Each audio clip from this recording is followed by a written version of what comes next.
Hey everyone, welcome back to the All Things Private Practice podcast. Today I'm joined by Dr. Nathalie Edmond, who is a licensed clinical psychologist, mindfulness and yoga teacher with over 20 years of experience as a trauma therapist integrating mind, body, and spirit.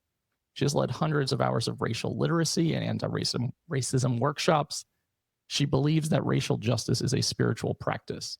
Has been the director of a women's trauma program, co-host of Rest and Awaken podcast, adjunct faculty, and a Jedi Justice, Equity, Diversity, and Inclusion consultant. She facilitates anti-racism, stumbling over my words already. She facilitates anti-racism revolution and online membership community where aspiring anti-racists continue to explore themselves as racial beings and work towards collective liberation. Director of Villanova University's Counseling Center, the owner of a group practice called Mindful and Multicultural Counseling, and you just became a published author. So congratulations on that as well. Excited to have you here. I know before we were talking, like, what are we going to talk about today? Which is basically my process for everyone who comes on here, and we kind of see where it goes. And I know you published this book. I've been in contact with you. I know you did some trainings for my group practice here in North Carolina. I know you through some mutual friends. I think you're an amazing human. You bring so much to the table in terms of authenticity, vulnerability, having hard conversations for a lot of people. And I just want to give you a big shout out for publishing your book, Mindful Race Talk, which is a huge accomplishment just to publish anything and get it out into the world. I think there's vulnerability to that, but there's also got to be such like this beautiful creation process that happens as well. So thank you so much for coming on. Oh, thank you. Thank you. Yeah, I definitely didn't think writing a book or publishing a book would be on my bucket list of things to do. So it's been an amazing journey. Highly recommended for anybody who has, something they want to share with the world. I know for me, it was really, how do I get more people to have the skills necessary to have the conversations, knowing that, many of them will never encounter me, never come to a workshop. And yet feeling like in the times we're living in, we just need more resources to be able to have the hard conversations. I think that's really well said. And just having that resource readily available, because you're right. A lot of people who might encounter your book may never actually have direct interaction with you or hire you for whatever reason. So having that be a really accessible resource that is really tangible, and also it allows for you to create this bigger reach, right? Like it allows you to kind of have a more of a ripple effect than simply just sticking to consultation or workshop or training. Yeah, and I also think the hardest part of the book for me was because I do so many workshops is like, how do I capture the way that I am in a workshop? How do I capture that essence in a book? Because I didn't want it to be fully academic. I wanted it to be relational, to be embodied. Yep. So, how do you do mindfulness from a book? How do you encourage book clubs and teams to really make this part of who you are? Yeah. And it's so interesting to think about when people were editing the book, how do you edit it in a way where it still sounds like me? Exactly. Right? Which might not be kind of like a Eurocentric, typical language, because I don't always talk in that way. And so it's so interesting to go through that whole process. Yeah, I'm glad you named that because, so let me back up a little bit. Was the book, did you go through traditional publishing, hybrid, or self-publishing? I went through self-publishing mainly because I wanted to get it out before the election, because I felt like if I went through the traditional route, it probably wouldn't come out to next year sometime. And I thought, oh my goodness, the world needs these tools now.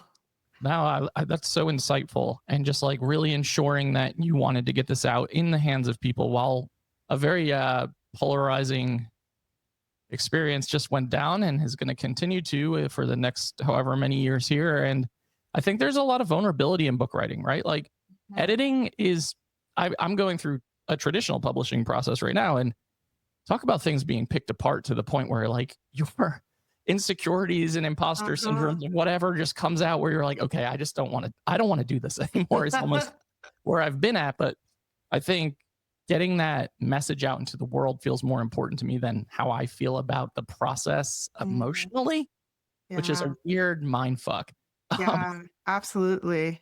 Yeah, because so I know that I had friends and people in my membership community read early drafts. And yeah, it was, yeah, you need some, some grit in order to tolerate some of that feedback. Because it's so interesting because the people I had do the initial read were people who had been through workshops with me before.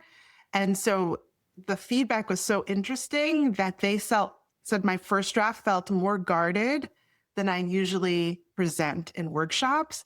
And that was really helpful for me to think through like, you tried to do a vulnerable book, but then you retreated in the process of writing it. And that as they kept reading the book, that I got more vulnerable over time. So then I had to go back and say, okay, like, what are the ways in which you were basically like bringing your academic version of yourself when that's not the kind of book you wanted? absolutely. That is a really nuanced and complicated way to revise and edit. And I think for, like you said, grit, I was thinking this whole time, like, I really need calloused, like thick skin. I would give it to people in my circle and they would read it. And I would have to almost immediately say, I don't want edit suggestions about grammar or formatting. I just want to know if it is engaging. I want to know if the content Right. is valuable. Oh, okay. Because they had some people took like laundry lists of notes, and I was like, I don't want any of this shit. I feel I like it's wish I had known that at the beginning because at some point I had to be like, Dad, no, I'll take like 20% of your grammar stuff and then the rest I don't really need. so. Throughout this process, have you noticed a shift or a change in anything in your creative process or how you've kind of shown up? I feel like you're very authentic and genuine and open. So I can't imagine much has shifted since publishing. Well, it's interesting because in workshops, you try to create the sense of psychological safety and then and your body is there so people can like read the nonverbals, they can read your energy, but in a Right. book, right, it's like this is out there in the world and even recording the audiobook, like that was really weird. Like Yeah. to like by that time I was so done with the book. I was like I cannot listen or read like this one more time. But listening to like even recording it, I was like how proper do I want this to be, right? Because sometimes I Right. stumble across my words, right? And so do I edit that? Do I work for perfection? Or do I'm like, okay, it's like good enough? So even like working through like some of that stuff, but it's so it's really gratifying to know that something is out there. So when people are saying like, what's a good resource? Actually have something I can physically give them because so many books around race, I feel either cater to a white audience. And Yep. I think everybody needs to do work around racism, not just white people. And I think that balancing compassion and accountability, a lot of books are kind of in your face or too soft. And like, what's the dance in between? And Right. so I'm hoping like that's how it lands with people. I like that you said that, like the dance in between, to have that almost middle ground to make it as like digestible and approachable to basically be all encompassing, right? Instead of just saying like people are either going to read this and feel like, oh, this is really in my face. This makes me uncomfortable, which probably needs to happen to some Right. degree. But also, how do we pull that back and really soften things too to get the message across in a way where someone's going to come away and actually really think about it, digest it, and then start to incorporate it into their daily life? Okay. Yeah. And I love that like regardless of how people voted for the presidential election, I love that there were resources in the book about how do we cultivate curiosity for people who vote differently than you or who are very passionate about topics that are very different from you. And how do you notice how you get triggered, right? And all the different intersecting oppressions. Like, how do we become aware of that and bring that into the conversation? Because if we all just keep to our silos, it's not going to bring healing to the world. It's not going to build bridges. No, no, I feel like there's so much division as there is already. And then when you add in like social media into the mix, where it is either an echo chamber, or it's just like you can be attacked pretty openly with just one comment. So Mhm. having that mindful discussion, because I think what you just said is so important, the curiosity component. How it seems like we typically, well, I don't want to generalize. It feels like there's a lot of society that doesn't have access to that curiosity a lot of the time, at least on social media spaces. I don't know. In person, I think it's different when you're able to have a conversation, read body language, read like context cues. Social media can become honestly like a bloodbath. Oh, yeah. And I mean, we were talking right before we started about my recent kind of uh, backlash that I experienced, where I had to really use all the resources in my book as a way to say, like, how do we, if we do harm in some way, or someone just strongly disagrees with something you said or takes it out of context, right? Particularly on social media, where it can be so brutal, where we can easily dehumanize each other. Like, what's a way? I think so much about abolition, or just like, how do I put into practice trying not to dehumanize people, even if I feel like they're dehumanizing me? And that's Yeah. the practice. That's the work. Yeah. No, I mean that. I'm glad you named that, and I think like I give you a lot of empathy for that experience, because I would have had a hard time in that space. You know, like my RSD gets triggered when stuff starts getting picked apart or comments become hurtful or hateful.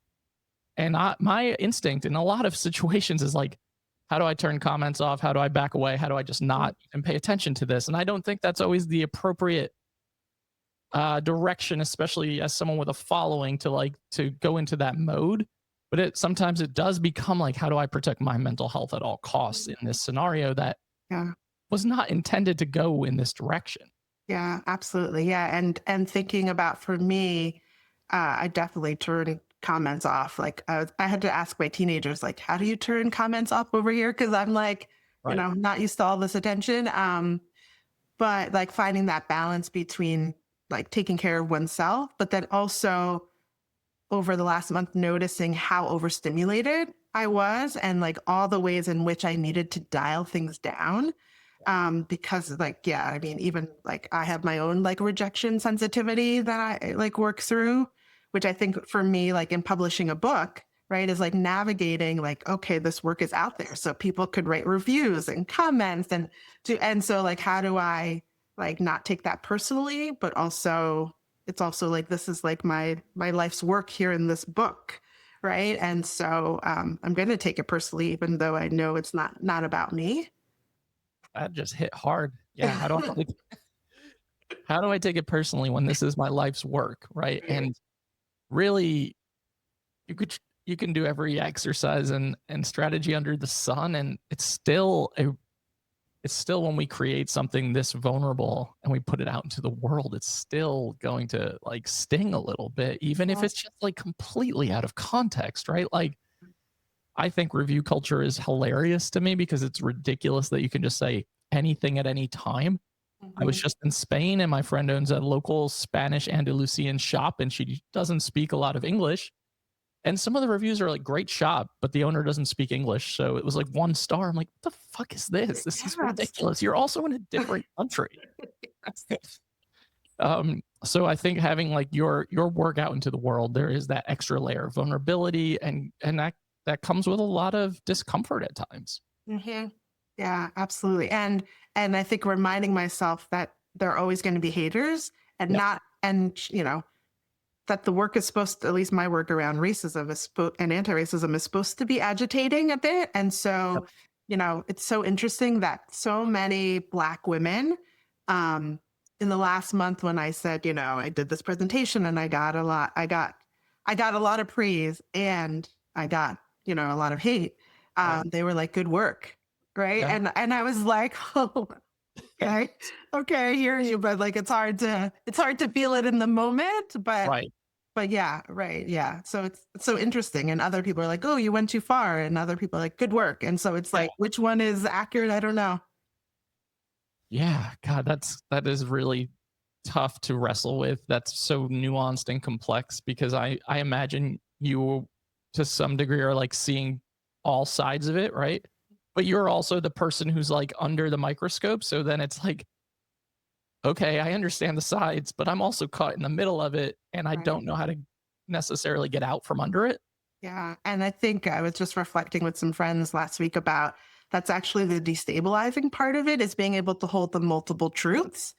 Like it would be easier if I was just binary, right? If I just was like, this is the way it is and everything else is white noise. Yep. But because I try to honor so many different truths, that feels harder to live in because it's so messy. Yeah. Yeah. Yeah. Well, I give you a ton of credit for not only going through the experience and handling it the way you did, talking about it publicly right now, moving through it. So it sounds like, I mean, just reading your book title in the back, Mindful Race Talk, it sounds like embodiment of that exact title. Yeah, absolutely. And that if you are committed to any kind of anti-oppression work, there's going to be pushback from the people who don't want change to happen, right? That they, for whatever reason, don't want everyone to have equal rights, or they don't want some people to have this, the whatever affirms them, whatever helps them thrive. And that, that's the work, right? Is how do we build the calluses? How do we build the resources to ride the waves of people not liking you or people hating you or people strongly disagreeing with you, but living in accordance to your values? I love that. Yeah. I think that is for so many people really difficult to access at times. And I think that like encapsulates it beautifully of like having to live with the both ands and staying anchored into your values. And that allows you to constantly kind of circle back when things get messy to be like, but I'm staying really consistent to who I am and what I believe in. And I think that's really brave and beautiful. Yeah. I also love your cover art, by the way. I'm like looking at it out of my peripheral and I really like that cover art. So well done on that. Oh, thank you. Have you heard the story that wasn't the original cover? No. That I was working with a graphic designer. Like I try to support, minority owned businesses, and she ghosted me. She gave me like a cover and then she ghosted me. And I was like, oh crap, like this book is supposed to come out in a month and I have to start over. But it all worked out. I found a new graphic designer and like she really worked with me to make it even better than the original art was. So this is a good pivot for a second of like, for those of you who are listening who want to self-publish, and I'm sure a lot of you do, because I think everyone has a book inside of them and a message to get out. How challenging did you find the self-publishing route to be? How much of it did you actually like handle on your own? Yeah, I would say I thought the writing of the book would be the hardest, but it was actually the last month that was the hardest. Like once like it was done with editing, but it was the graphic art and then like all the different requirements for the audiobook and the different like PDFs and all of that stuff. And then I would say like I'm someone who doesn't love marketing. So then like all the ways to like put it out there. I mean, I feel like that last month, that September, oh my God, I felt like every day there was a new obstacle. Right. And it was just me, myself, and I to deal with the new obstacle. So while I felt like I had lots of independence and I could do it the way I wanted to, it definitely felt like, oh my goodness, like talk about calluses and grits and like, okay, let's push through here. I wish people had told me like, that's the worst part. So now when I have friends publishing, I say like, this is the worst part. Like, just know, like build in extra time. This is the worst part. I appreciate hearing that. And for a lot of you listening, you're probably like, oh, that feels like a relief to know that. So funny story, our mutual friend, Maureen Werbach was like, hey, do you want to self-publish? Here's what I did. And she sent me a very long, detailed, well-organized list of all the steps that she went through. It was like 28 steps.